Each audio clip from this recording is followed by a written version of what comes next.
কাউকে কোনো উপহার দিয়ে তা পরবর্তীতে ফেরত চাওয়াকে আপনি কিভাবে দেখেন? নিশ্চয়ই ভালোভাবে নিবেন না বিষয়টা। তবে সম্প্রতি এরকম একটি কাজ করেছে ফ্রান্সের পার্লামেন্টের একজন সদস্য।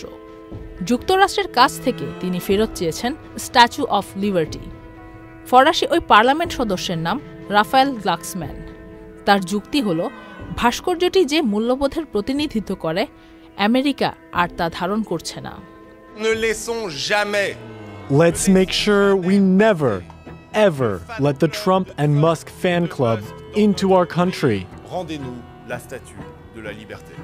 Give us back the Statue of Liberty. On vous en a fait cadeau. We gave it to you as a gift, but apparently you despise it. Mais apparemment vous la méprisez. Walton আবারো millionaire অফারে Walton fridge কিনে আপনিও হয়ে যেতে পারেন millionaire. সময়টা ছিল 1885 সাল। ফ্রান্স থেকে যুক্তরাষ্ট্রে উপহার হিসেবে পাঠানো হয় দৈত্যাকার এক মূর্তি। এটা দাঁড়িয়ে আছে নিউ ইয়র্কের লিবার্টি আইল্যান্ডে। তামার তৈরি এই মূর্তিটি যুক্তরাষ্ট্রের স্বাধীনতার শতবর্ষ পূর্তিতে এবং যুক্তরাষ্ট্রের প্রতি ফ্রান্সের বন্ধুত্বের নিদর্শন হিসেবে উৎসর্গ করা হয়েছিল। নিজেদের কালো অধ্যায়কে পেছনে ফেলে বিশ্বের বুকে আমেরিকার মাথা উঁচু করে দাঁড়ানোর এক বার্তাই যেন দেয় এই ভাস্কর্য। My advice to that unnamed low-level French politician would be to remind them that it's only because of the United States of America that the French are not speaking German right now. So they should be very grateful to our great country.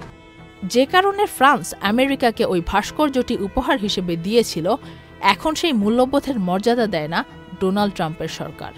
আর তাই আমেরিকার কাছ থেকে statue of liberty ফিরিয়ে নেওয়া উচিত ফ্রান্সের।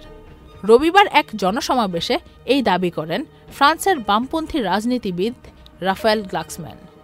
ওই সমাবেশে তিনি বলেন, স্ট্যাচু অব লিবার্টি ফিরিয়ে দিতে যেসব আমেরিকান অত্যাচারীদের পক্ষ বেছে নিয়েছে, তাদের উচিত এই ভাস্কর্যটি ফিরিয়ে দেওয়া।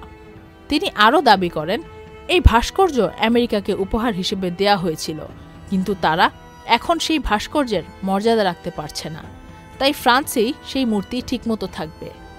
এছাড়াও ইউক্রেন সংকটে ট্রাম্পের বৈরী মনোভাব, যুক্তরাষ্ট্রের বিভিন্ন প্রতিষ্ঠানে বরাদ্দ হ্রাস করা সহ আরও অনেক ব্যাপার নিয়েও চিন্তিত এই ফরাসি পার্লামেন্ট সদস্য।